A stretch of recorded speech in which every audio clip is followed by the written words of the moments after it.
Hebreus, capítulo 1, todos os irmãos já abriram a Bíblia, menos eu. Hebreus, capítulo 1, do versículo 1 ao 4, diz assim: Havendo Deus, outrora, falado muitas vezes e de muitas maneiras aos pais pelos profetas, nesses últimos dias nos falou pelo Filho, a quem constituiu herdeiro de todas as coisas, pelo qual também fez o universo. Ele que é o resplendor da glória e a expressão exata do seu ser, sustentando todas as coisas pela palavra do seu poder, depois de ter feito a purificação dos pecados, assentou-se à direita da majestade nas alturas, tendo se tornado tão superior aos anjos, quanto herdou mais excelente nome do que eles. Vamos orar. Pai querido, nós queremos te agradecer, Senhor, pela oportunidade que nós temos de abrir esta palavra, Senhor, e ter esse momento de meditação. Que o Teu Espírito Santo, que habita no nosso coração, fale, Senhor, profundamente a todos nós, para que saiamos daqui, Senhor, com o coração repleto, Senhor, da Tua presença, com o desejo de fazer a Tua vontade e de praticar a Tua palavra. Obrigado, Senhor, pelos cânticos que ouvimos. Obrigado, Senhor. Te agradecemos, Senhor, ó Pai, pelas orações, pelos irmãos e irmãs, ó Pai, que pudemos encontrar e reencontrar. É o que nós te pedimos, em nome de Jesus, e agradecemos. Amém.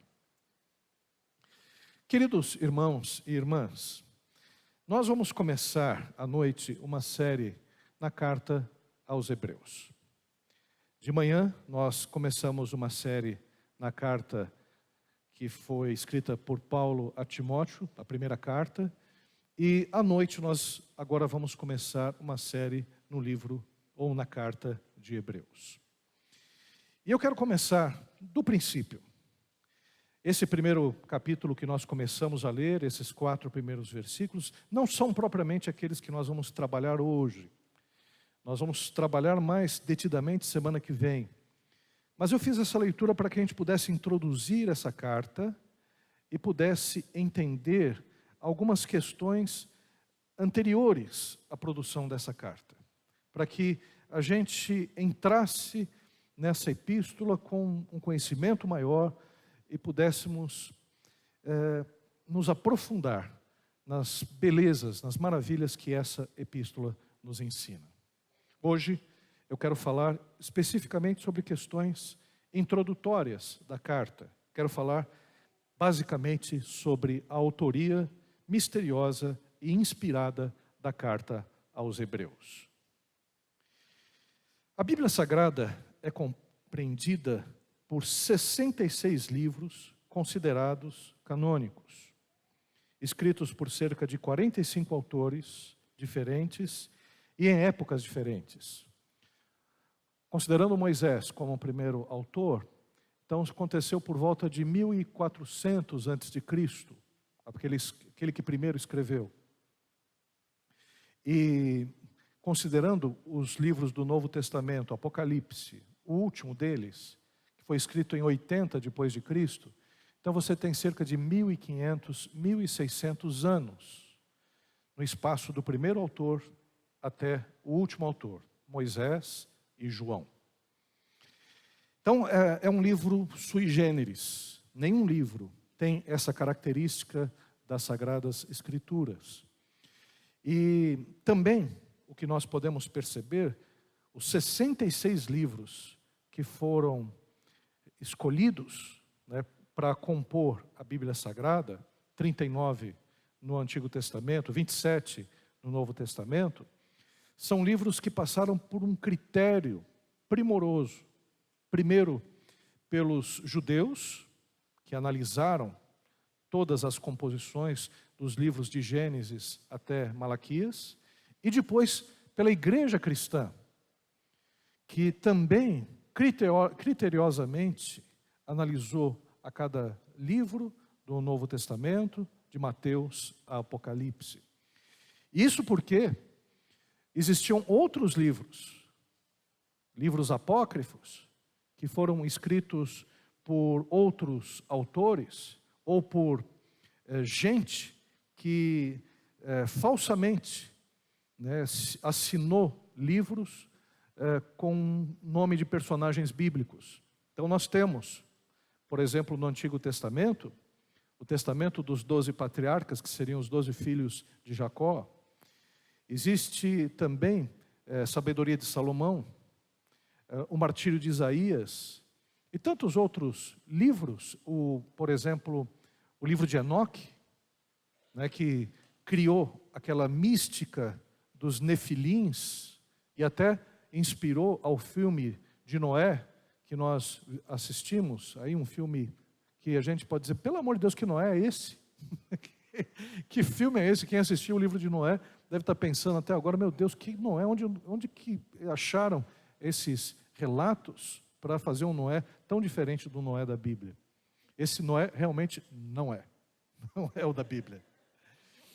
Mas esses livros do Antigo Testamento e os livros do Novo, também, Evangelho de São Bartolomeu, Evangelho de Judas, Evangelho de Pilatos, Evangelho de Matias, Atos de Paulo, Atos de Filipe, Apocalipse de Pedro, e tantos outros livros também que no Novo Testamento foram produzidos, como sendo livros religiosos, livros que foram produzidos por seitas, como os dos gnósticos, como o Evangelho de Tomé, que era justamente para dar uma certa credibilidade a essa seita que nasceu posteriormente ao cristianismo.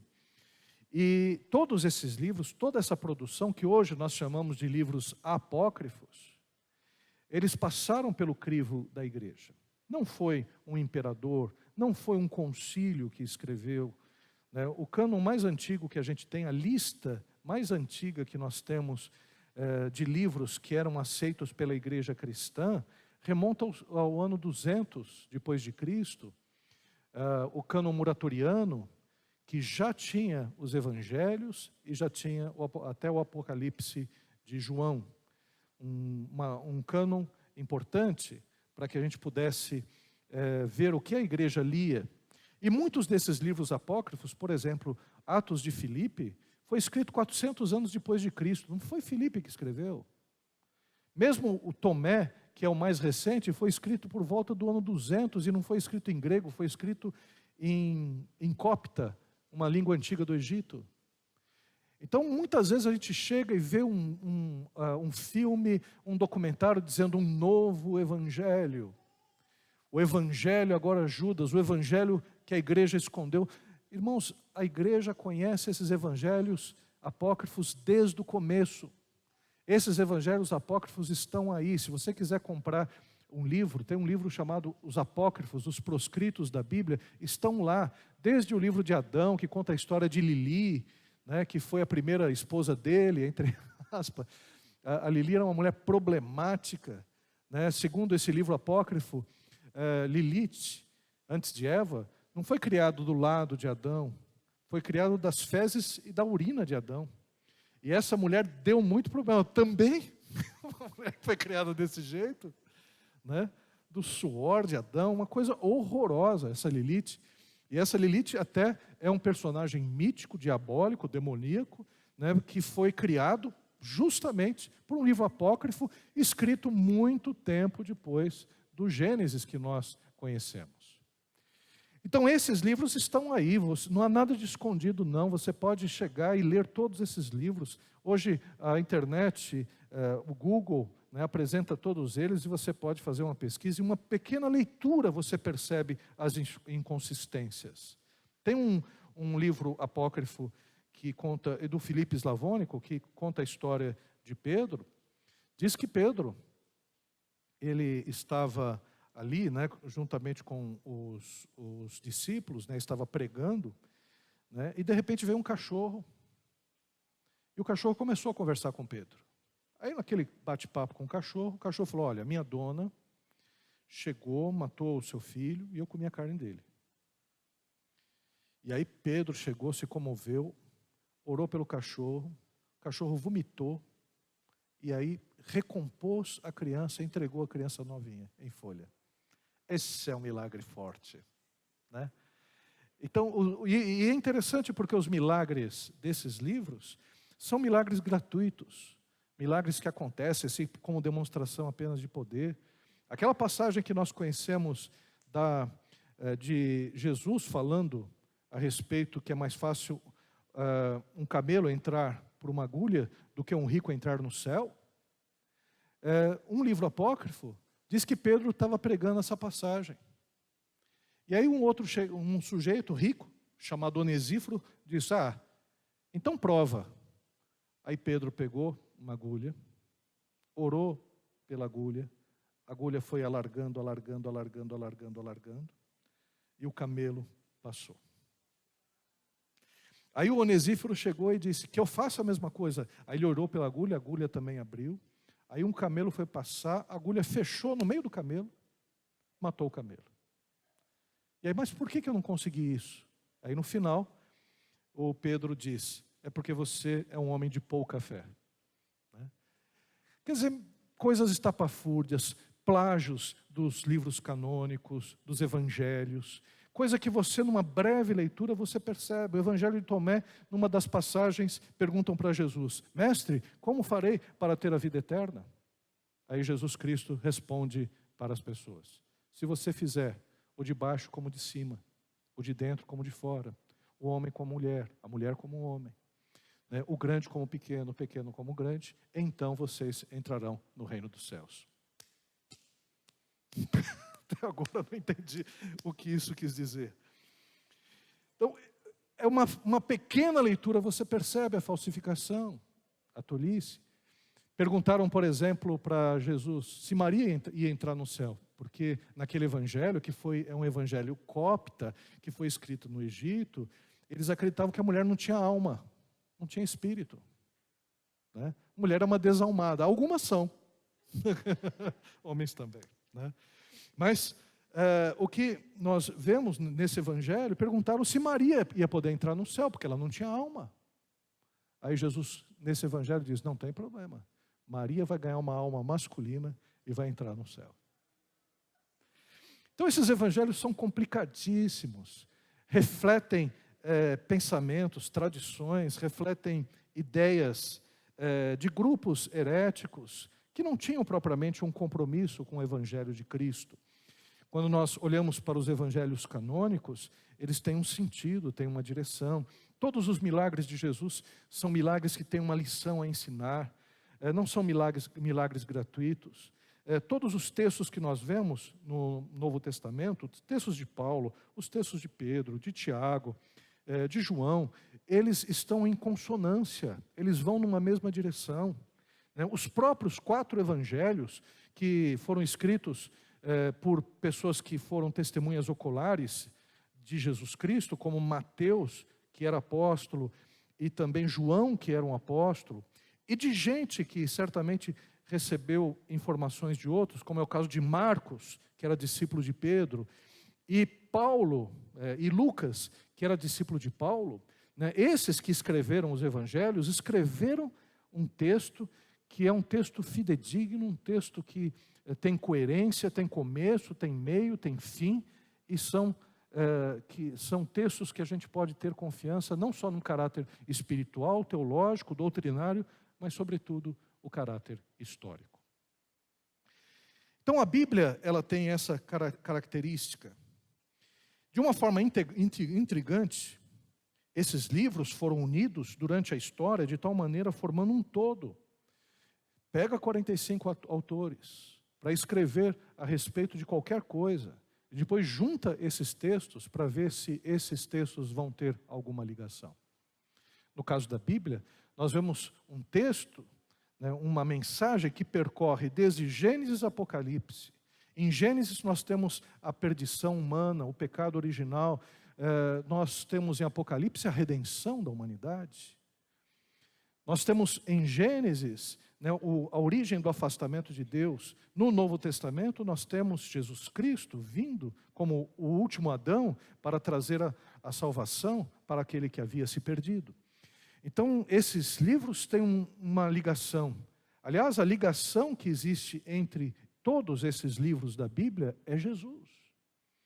Se você tira Jesus, se você não percebe Jesus no Antigo Testamento e no Novo Testamento, você não consegue realmente ligar esses livros com um todo coerente. Mas esses livros têm coerência porque Jesus Cristo é o centro da Bíblia. A mensagem bíblica é uma mensagem cristocêntrica. E a gente percebe isso de uma forma toda especial, estudando livro por livro. E essa unidade se reconhece no propósito geral das Escrituras, porque a Bíblia não foi escrita para a gente saber se tem dinossauro ou não, se quanto tempo que as estrelas foram criadas, os bilhões de galáxias e estrelas. Aliás, tem centilhões de estrelas, é muita estrela demais, é muita galáxia. E a Bíblia não está aí para responder o porquê dessas galáxias, se tem vida extraterrestre, se animal vai para o céu, se o fóssil era de dinossauro mesmo, se a Terra é jovem, se a Terra é grande. A Terra não é plana, pelo amor de Deus, a Bíblia não diz isso. Mas a Bíblia não está aí para trazer essas informações, porque a Bíblia não é um livro prioritariamente de ciência. A Bíblia tem afirmações que são compreendidas pela ciência, que são avalizadas, mas a Bíblia não veio para ser um livro de ciência. A Bíblia, ela tem um propósito. A Bíblia tem um objetivo, que é tornar o homem sábio para a salvação em Cristo Jesus. Esse é o ponto principal da Bíblia. Nicodemos chegou até Jesus e disse: mestre, meu bom mestre, eu sei que é de Deus, porque ninguém faz milagres como você faz. E Jesus deu um corte em Nicodemos, disse: se você não nascer de novo, você não vai ter o reino de Deus. Jesus foi reto ali. Nicodemos quis discutir uma teologia do milagre. Jesus Cristo chegou e disse: você precisa nascer de novo. Então, é isso que nós precisamos entender. A Bíblia, ela não é apenas para ser um livro para ser defendido, para ser debatido. A Bíblia é uma proclamação, a proclamação do Evangelho de Cristo Jesus. A proclamação do Evangelho é que o homem se separou de Deus, o homem é pecador, está destinado ao inferno, mas Deus, Ele enviou o seu Filho Jesus para pagar todo o preço do pecado em nossas vidas, para nos redimir. E se nós entendermos isso, se nós permitirmos que essa graça de Deus, ou melhor, se nós entendermos essa graça de Deus da salvação em nossa vida e entregarmos a nossa vida a Cristo Jesus e a Deus, nós teremos a salvação.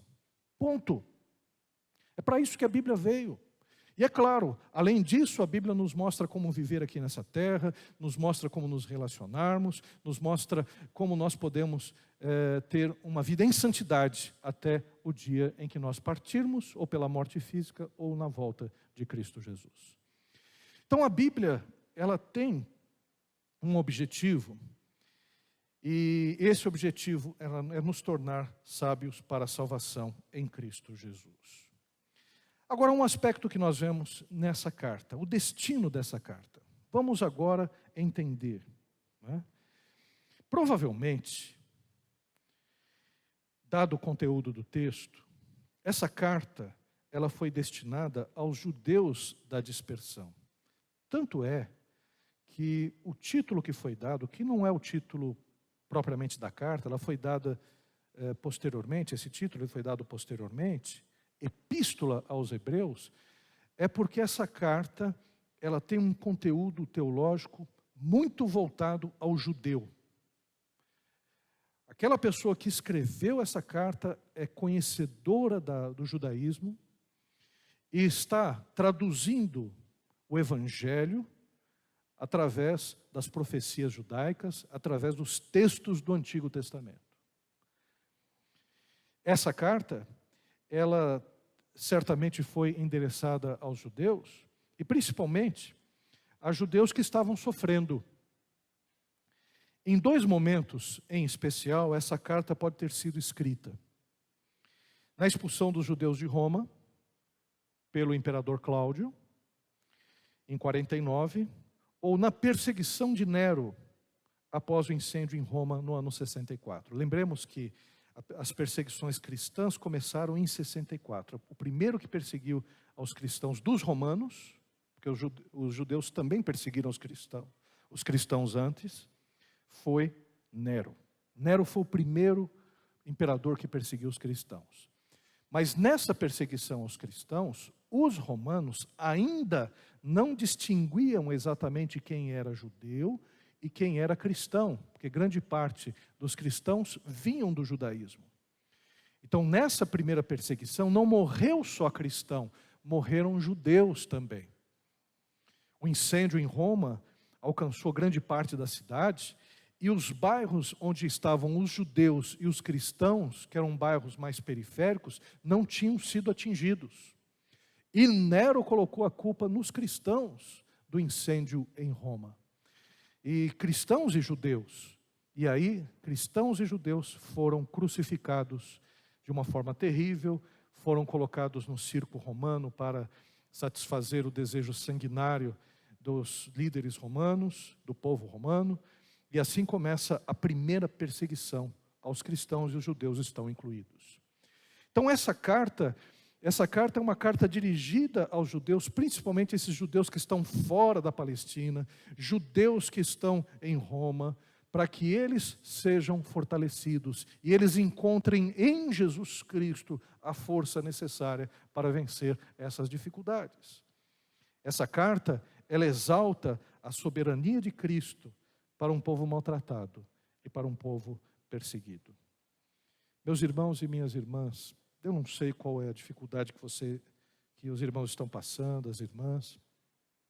Eu sei que nessa vida a gente passa por momentos muito difíceis, mas a Bíblia sempre tem uma mensagem de consolação para a gente.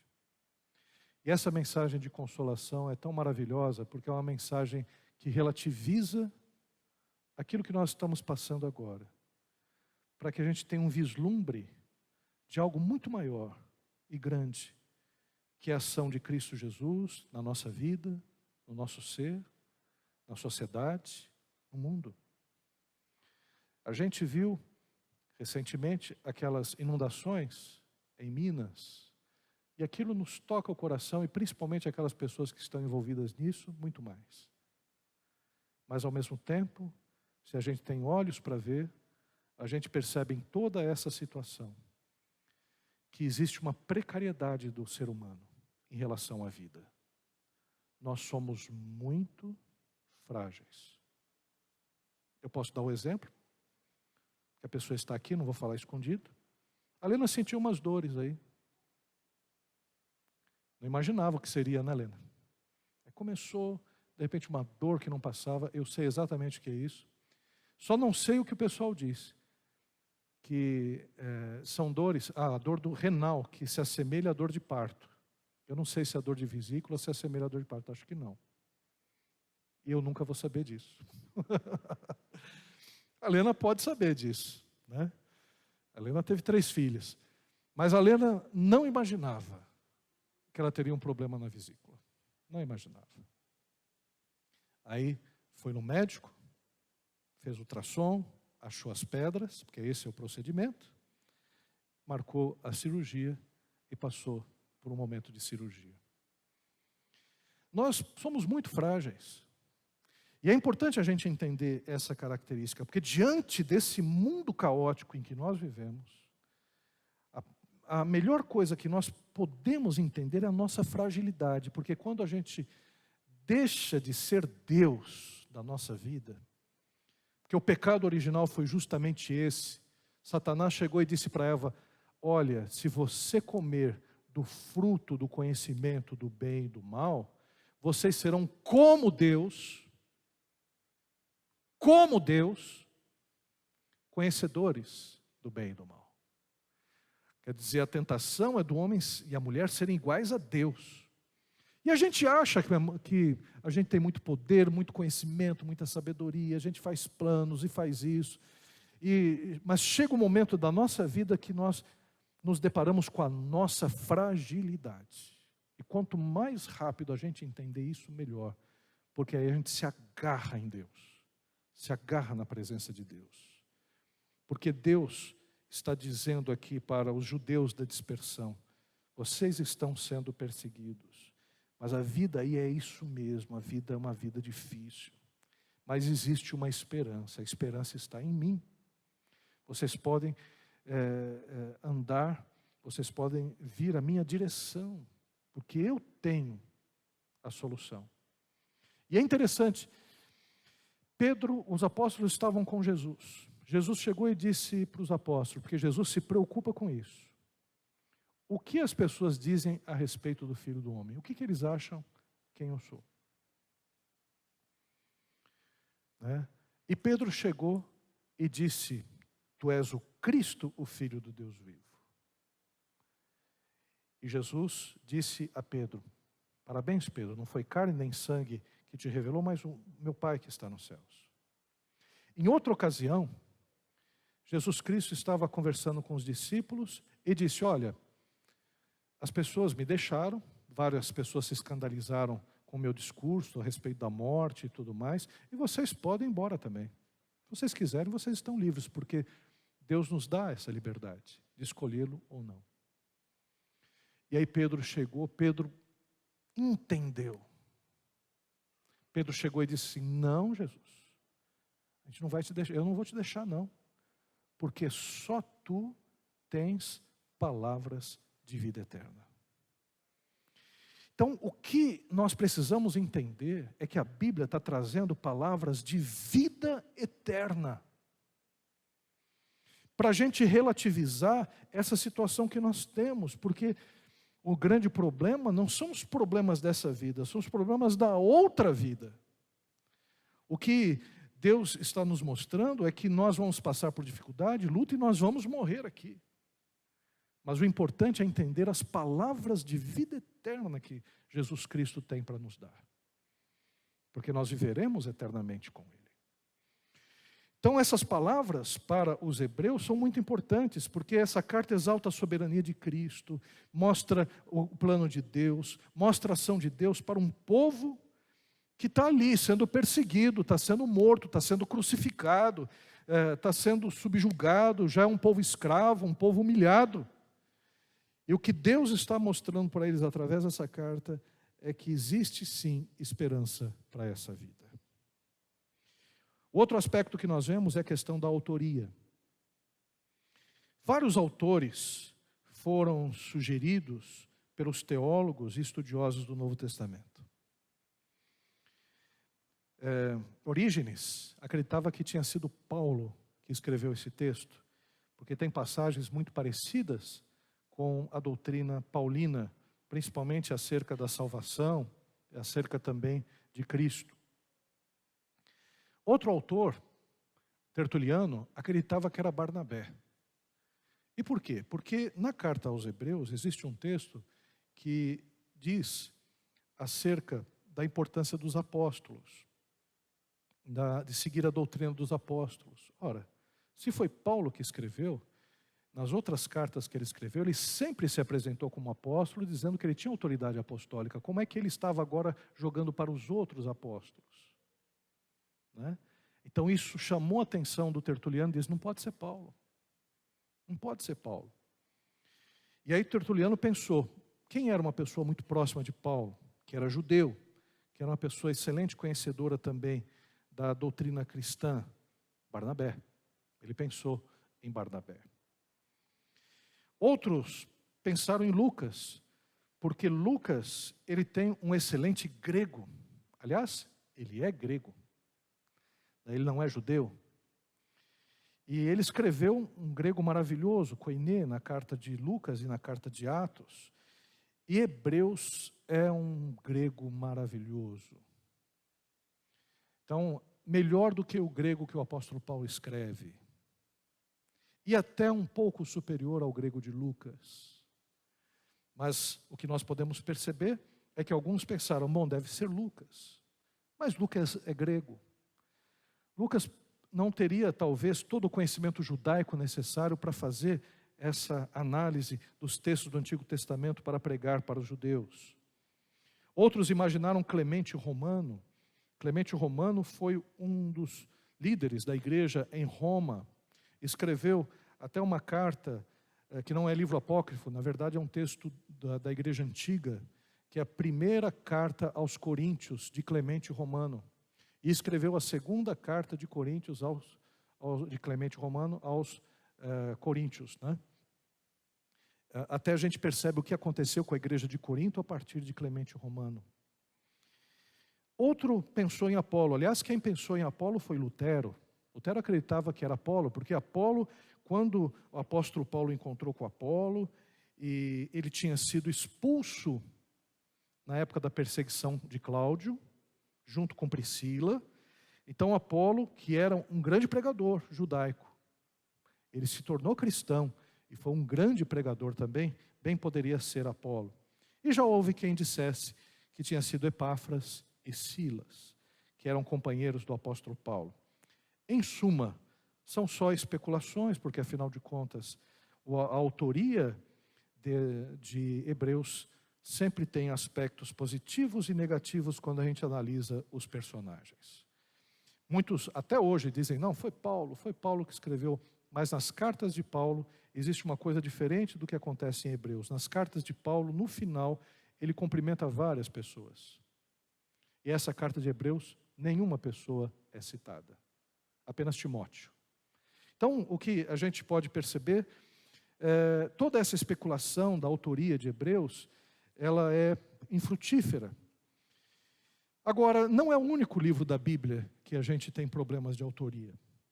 Na Bíblia, por exemplo, Juízes, a gente não sabe quem escreveu. Pode ter sido, né, o último dos juízes, Samuel, mas a gente não sabe se foi Samuel que escreveu. 1º e 2º Reis, também não sabemos quem escreveu. Quem que poderia ser? Né? Não sabemos. Alguns colocam vários profetas, Natã e por aí afora, mas nós não sabemos. Ruth, também a gente não sabe quem escreveu. Uma das histórias mais bonitas da Bíblia. E vários salmos são salmos anônimos. Tem 70 e tantos salmos de Davi, tem o salmo de Salomão, tem um salmo de Moisés, tem um salmo de Etã, de Emã, mas não, são quase, e os salmos de Asaf, que são 12, os salmos de Coré também, mas tem um grupo de salmos que a gente não sabe quem escreveu. Então essa questão da autoria, para nós, ela é menor, porque nós estamos pensando no conteúdo. O conteúdo de Hebreus é um conteúdo inspirativo. É um conteúdo que bate com todas as outras doutrinas do Novo Testamento. É um conteúdo que fala acerca de Jesus Cristo com precisão. E essa carta, inclusive, no primeiro cânon muratoriano, não entrou, porque as pessoas tinham dúvida de quem tinha escrito. Mas conforme essa carta foi circulando nas igrejas, as pessoas disseram, essa carta é inspirada. Essa carta é inspirada. E acabou entrando nos cânons posteriores. Então, o que a gente pode perceber em relação à autoria desta carta, que essa carta, somente lá no céu a gente vai saber quem escreveu. E quando a gente fala sobre inspiração, irmãos, como é que a gente imagina que as pessoas escreveram a Bíblia? Alguns imaginam que Deus, Ele embotou a mente das pessoas para que elas escrevessem a Bíblia. Como se a pessoa fizesse assim, ó, né? E escrevesse a Bíblia em transe. Não. Algumas pessoas acham que a Bíblia foi escrita como se fosse um ditado de Deus. A pessoa chegava e falava, Deus, o que tem que escrever? Escreve assim, no princípio, criou Deus os céus e a terra. Mas não. A Bíblia usou vários escritores diferentes, com vários estilos diferentes, e alguns deles sem saber que aquilo que ele estava escrevendo um dia seria escritura sagrada. Então, teve pessoas, por exemplo, que resolveram, vou fazer uma história de Israel, para contar o que aconteceu com os reis. E essa pessoa que estava escrevendo estava preocupada apenas em registrar para que as pessoas pudessem conhecer. E essa história de Israel acabou entrando no cânon das Escrituras Sagradas. Outra pessoa, como João, já tem um outro processo de inspiração. Ele tem visões do Apocalipse e escreve essas visões do Apocalipse. O apóstolo Paulo, por exemplo, quando escreve as cartas do Novo Testamento para as igrejas, ele está pensando em resolver problemas das igrejas. Então ele escreve à igreja de Colossos, à igreja de Éfeso, às igrejas da Galácia, e escreve apenas para tentar resolver os problemas dessas igrejas. Só que essas cartas, sem que ele soubesse, essas cartas, elas tinham um conteúdo inspirativo que acabaram entrando no cânon bíblico. E o apóstolo Paulo escreveu outras cartas que não estão aqui. A primeira carta de Coríntios diz, que nós temos aqui na Bíblia, diz que o apóstolo Paulo tinha escrito outra carta anteriormente. Onde ela está? Era uma carta comum. Era uma carta que não entrou na Bíblia. Era uma carta do apóstolo Paulo. Mas o Espírito Santo de Deus não desejou que essa carta fizesse parte da Bíblia Sagrada, pelo seu próprio conteúdo. Então o que nós podemos perceber é que o Espírito Santo de Deus usou homens de uma forma toda especial para que não somente eles escrevessem as Escrituras, como Davi, por exemplo, que estava ali, pensou, vou fazer uma música, vou falar sobre o Salmo 23, escreveu e o Espírito o inspirou para que aquele salmo fosse escrito. Então o Espírito inspirou essas pessoas, a palavra inspirou quer dizer... o Espírito soprou sobre essas pessoas, como se o Espírito trabalhasse na sua mente, no coração dessas pessoas para que escrevessem. E não só o Espírito cuidou dessa composição, mas também o Espírito Santo coordenou toda a organização da Bíblia, para que ela chegasse até os nossos dias. Você já se perguntou como é que as epístolas paulinas chegaram até nós, e por que algumas chegaram e outras não chegaram? Chegaram porque no processo de formação do Novo Testamento, nós vemos pessoas que foram importantes para colecionar essas cartas, igrejas que receberam uma carta de Paulo e mandaram para outras igrejas e receberam de outras, e assim essas cartas foram se juntando e formando as cartas e o Novo Testamento que nós conhecemos. O Espírito Santo está na composição e está no processo, como é na nossa vida também. Porque Deus, Ele atinge os nossos corações de formas diferentes. E agindo de uma maneira muito especial, fazendo da nossa vida uma composição especial para a honra e louvor do nome do Senhor Jesus. A inspiração. A carta pode ser misteriosa quanto ao autor, mas não em relação ao seu conteúdo.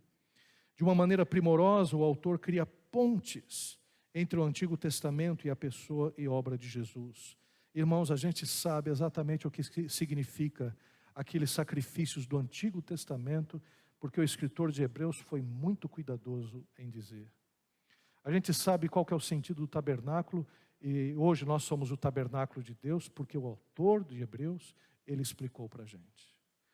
A gente sabe sobre ordem levítica e ordem de Melquisedeque, a gente sabe sobre também sobre o sumo sacerdócio de Jesus, porque ele fez questão de pegar as coisas do Antigo Testamento e traduzir para a gente no Novo Testamento. Ao mesmo tempo, nessa carta, se reconhece a inspiração na ortodoxia da carta, porque é uma carta com uma doutrina correta. E com uma interpretação tipológica do Antigo Testamento, o autor exalta e apresenta a divindade de Cristo Jesus. Ah, meus irmãos, cada vez que eu olho para a Bíblia, cada vez que eu leio os textos, e aprofundo além dos textos, e busco ver aquilo que nos originais, e até mesmo na composição, está escrito, na estrutura de cada texto, mais a gente vê a glória de Deus, a ação do Espírito Santo, para escrever para nós uma revelação tão especial como a Bíblia Sagrada. Irmãos, nós somos o povo da Bíblia, pelo amor de Deus, irmãos. Não percamos isso. Não percamos isso. A gente precisa ler as Escrituras Sagradas, conhecê-la. A gente precisa se alimentar. Se alimentar da Bíblia Sagrada, em alguns textos mostram, né, como por exemplo Jeremias, que recebeu um rolo, né, que é uma profecia, que ele comeu e disse que ela tinha um sabor como o doce mel, mas amargo quando chegava no estômago, porque aquelas profecias eram profecias de exortação. A Bíblia tem, a própria palavra diz a respeito de si mesma que ela é alimento para a nossa alma. Então nós não podemos tratá-la de qualquer forma. Eu sei que Deus ele não vai nos julgar por uma série de coisas, porque afinal de contas Cristo morreu na cruz do Calvário por nós e nós estamos perdoados. Mas eu fico pensando quanto tempo nós perdemos em não ler as Escrituras Sagradas, em não se aprofundar nelas. Quero concluir dizendo o seguinte: esse pequeno preâmbulo que nós lemos aqui da carta aos Hebreus revela a grandeza e a maravilhosa obra de salvação em Cristo Jesus. Trata-se de um texto consolador que relativiza os obstáculos da vida perante a grandiosidade do amor de Deus para conosco.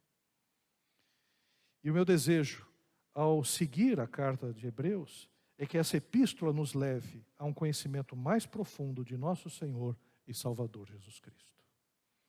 Eu convido a você, meu irmão e minha irmã, a entrar, a ler, a comer dessa palavra, a se alimentar desta palavra, para descobrir a grandiosidade de Deus em Cristo Jesus. Amém, queridos?